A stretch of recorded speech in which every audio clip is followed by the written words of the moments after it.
Tere, minu nimi on doktor Tuul. Mina olen onkoloog ja tahan täna rääkida sellest, mis on minu arvates olulisem valuravi juures, kui kellelgi on diagnoositud kasvajaline haigus. Aga ma arvan, et see on ka oluline teie jaoks, sellepärast et need on just need mured ja probleemid ja küsimused, mida mina olen kõige rohkem näinud ja mida minu käest on kõige rohkem küsitud. Alustame sellest, et hästi oluline on suhtlus, hästi oluline on rääkimine, hästi oluline on, et patsient või tema lähedane küsiks, suhtleks, uuriks, et see inimene, kellel on siiski see mure ja see mure on üks, arstil on palju patsiente, et see mure oleks selge inimesele, et kui valu on, mis valutab, miks valutab ja mida ma siis teen, kui valutab, aga mida ma siis teen, kui see valuvaigisti, mida mulle on määratud, ei aita. Kui ma neid asju tean patsiendina, siis ma mõistan paremini seda olukorda. Seda valu on vahel ka kergem taluda. Selle valu korral on lihtsam leida abi. Näiteks kui mul on mitu arsti, mitu inimest, kes mind sellel teekonnal abistavad, siis teades ise seda muret ja probleemi, on teistel ka lihtsam aidata. Keegi ei pea nullist alustama sellega, et mis sul nüüd viga on ja mis me siin tegema peame. Ühe haiguse jaoks, ühe valu jaoks on üks valuvaigisti, teise jaoks teine. Ja kui sa ise mõistad, et seal kehas on see punkt ja see probleem, siis sul paratamatult on igapäevaste tegevuste ja leevendamiste ja ka igapäevaste toitumiste, liikumiste juures kergem otsustada, kas see on lubatud, kas see provotseerib valu. Palun küsi ja räägi oma arstiga, millest valu on põhjustatud. Paljud inimesed ütlevad, et mul on vähk, mul on kasvaja, see peabki valutama. Eriti seal etapis, kus kasvajavastast ravi ei ole enam võimalik teha, siis patsiendid ja nende lähedased on justkui paratamatus olukorras ja loobuvad ka abi otsimisest, sest see on ju nõnda määratud, aga tegelikult ei ole. Kasvaja ei pruugi üldse valutada kogu selle haiguse ja elu vältel. Need haigused, mis on lähedal elutähtsatele organitele nõnda, et inimene ei saa näiteks hingata või haigus on peaajus või haigus on lähedal suurtele veresoontele või närvidele, sageli põhjustavad probleeme ja inimene tunneb seda näiteks valuna, siis loomulikult nii vähk kui ka teised haigused võivad põhjustada inimesel valu. Aga võivad olla hoopis teised sümptomid, et sageli vähi inimesele nähtavaks väljundiks on verejooks.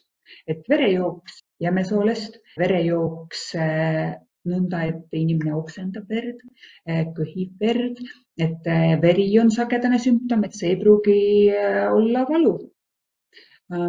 Valu põhjuseks võivad olla ka teised kasvajaga kaasas käivad ja kasvajast provotseeritud probleemid või põhjused, aga võivad ka esineda teised haigused, mis põhjustavad valu. Kasvajaga sageli käib kaasas tromboos või soole sisse võib tekkida nii-öelda auk, perforatsioon, et see võib valutada ja siin on vaja seda haigust ja olukorda hoopis teistmoodi käsitleda. Neid valupõhjuseid on see haiguskoormus, kasvaja sissekasv suurtesse veresoontesse närvidesse või hoopis mingid muud mured, et need võivad väga erinevad põhjused ja ka lahendused on erinevad.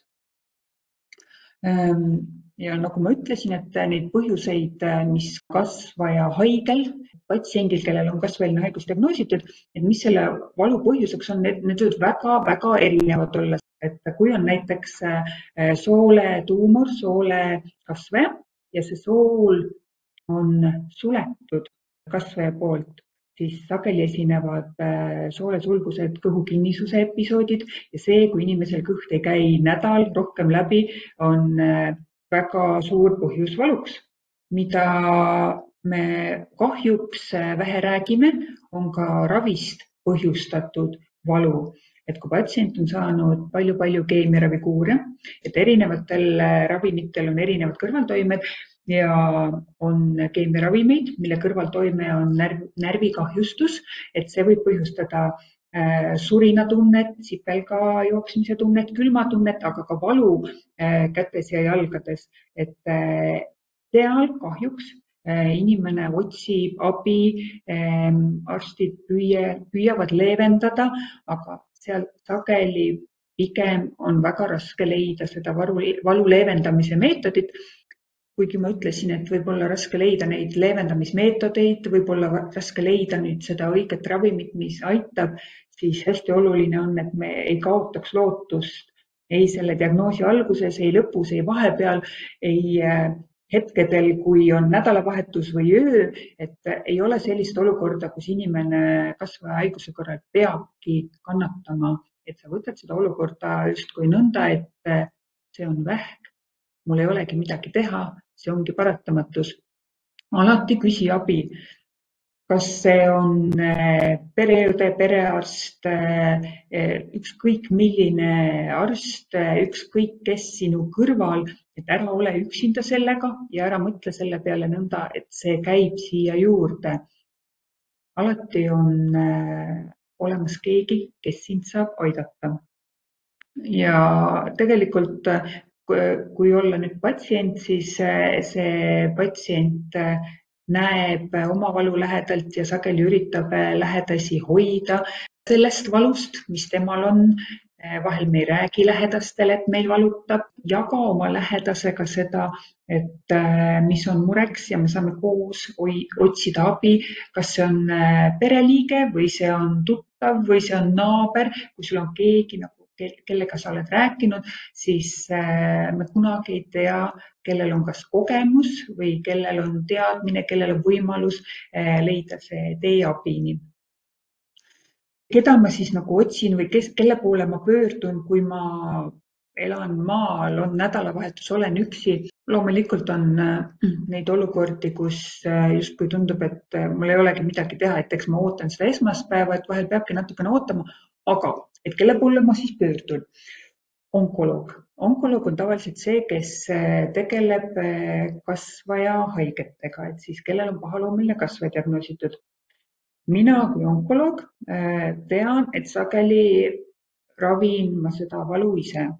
Kui mul on olemas hea valuraviarst meeskonnas või palliatiivraviarst, sageli öeldakse tema kohta ka, ma saan suunata patsiendi teise arsti juurde, kes on spetsialist ja kes aitab paremini siis käsitleda seda valu põhjalikumalt spetsialisti vaatenurgast, et valuraviarst, see, kelle juurde me saame alati patsiendi ekstra veel saata, aga onkoloogina ma pigem nagu oman seda oskust ja oman seda pädevust, kogemust, esmane valuravi määrata.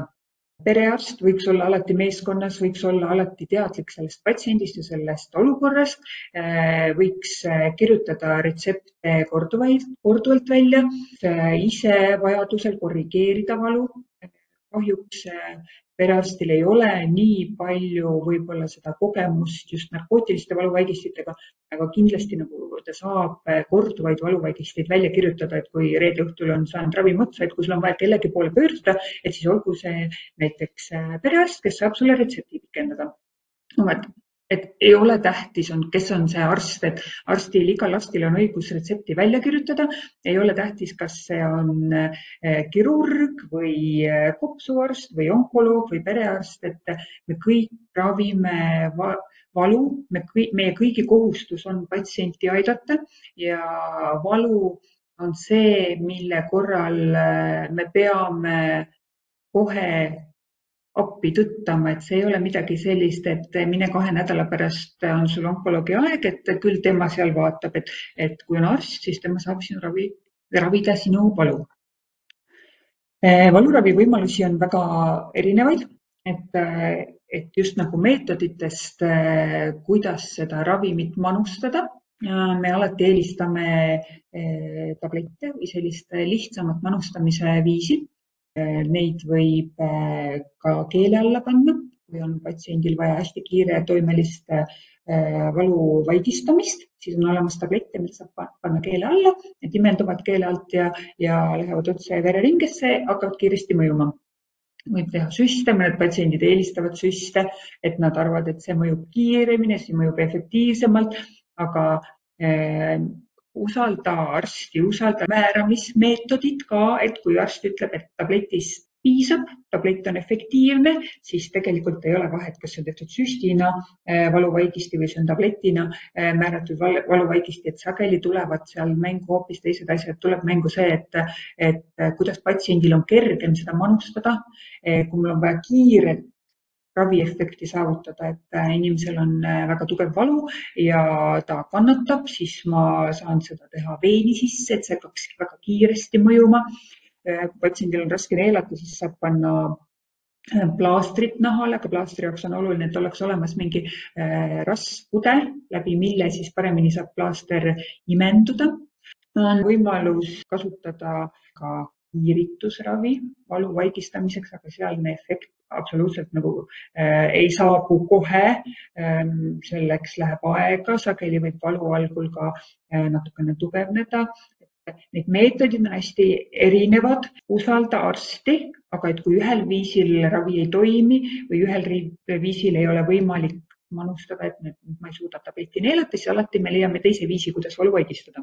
On olemas kiire ja aeglase toimega mõjuvad ravid ja ka tabletid. Et kõige sagedasem on siiski valuvaigisti tablett, mida patsiendid kodus kasutada saavad ja kasutavad, et siis sellest nagu rohkem räägin selle mõttega, et oluline on ravimeid manustada, kasutada, tarvitada nii, nagu arst on ette näinud. See on arst öelnud, et neid tuleb kasutada 2 korda päevas, siis see ei tähenda, et ma võtan selle hommikusöögi ajal ja lõunasöögi ajal, et on ju 2 korda, et see tähendab, et ma hajutan selle ära 24 tunni peale. Pikatoimeline rohi siis mõjub nii pikalt, kui tal on võimalik mõjuda oma 12 tunni ajal ja vajadusel ma võtan kiiretoimelisi valuvaigisteid sinna juurde. Võib kasutada ühte ravimit suuremas doosis, aga võib ka teha niimoodi, et ma kombineerin seda rohtu hoopis teise rohuga ja 3. rohuga, et ravimitel on omad toimetmehhanismid ja lähevad erinevatesse retseptoritesse need ravimid, kus nad kehas siis mõjuvad, et kui ma panen mitut rohtu kokku, et siis me saame nagu parima kombinatsiooni ja parema efekti, et kui on ühte asja palju, siis see ei pruugi anda nii head efekti, kui ma võtan igat asja natukene.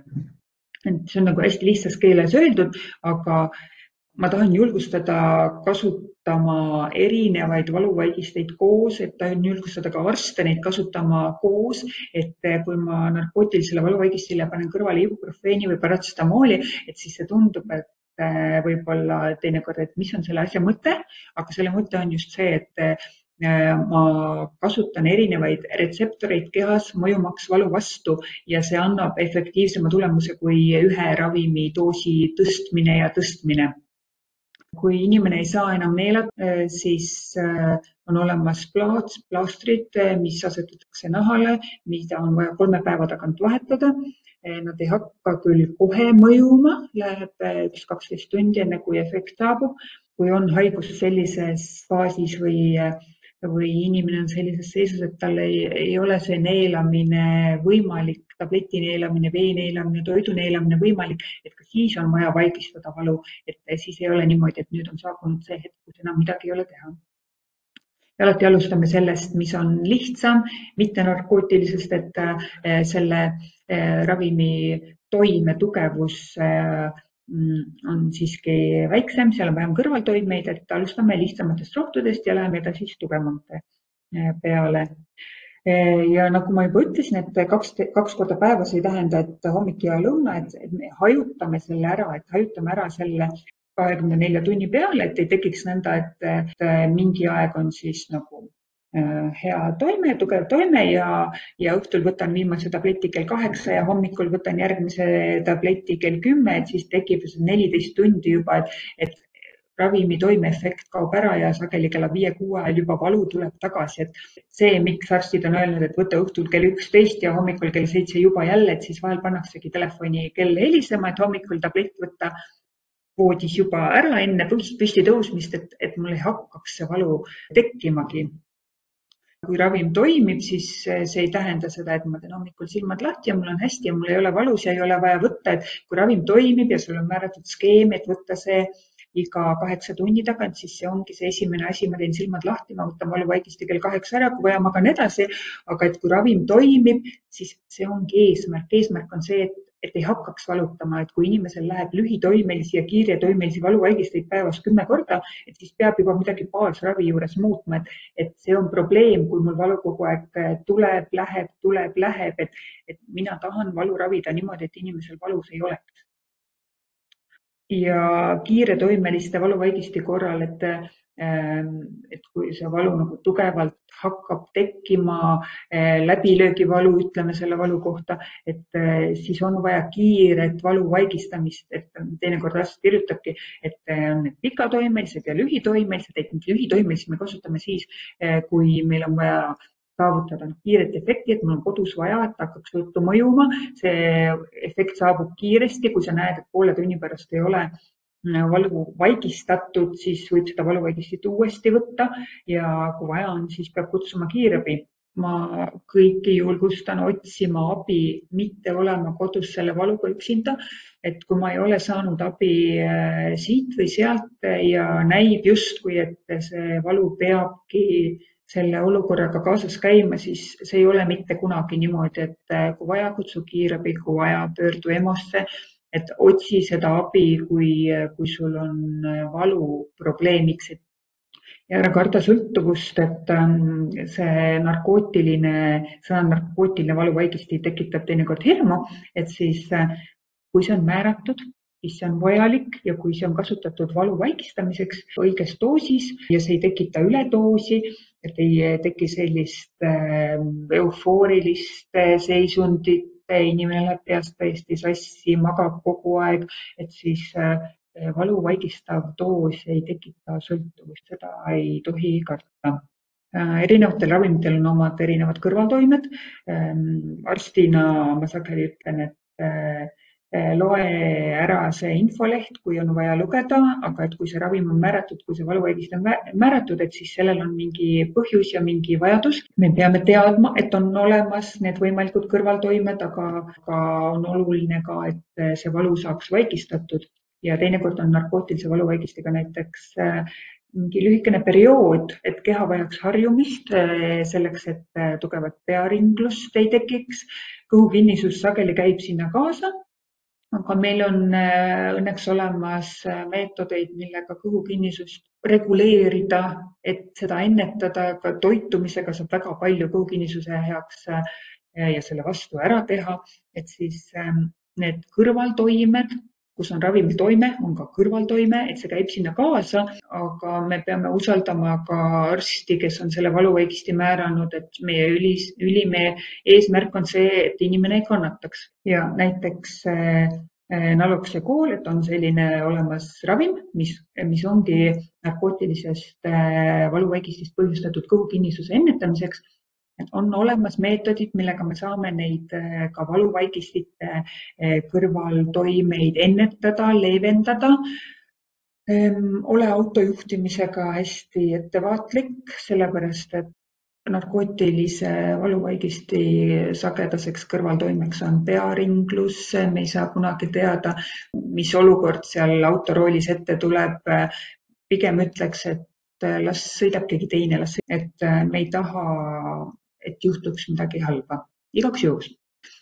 Kõik ravimid ei sobi kõigile. Kui see ei sobi, siis jälle ära oota seda 3 nädala pärast arsti visiiti, et siis ütle varem, et mitte seda, et mul 3 nädalat nüüd valutas, pluss siis need ravimid üldse ei sobinud mulle, et sellega saab ja peab tegelema varem.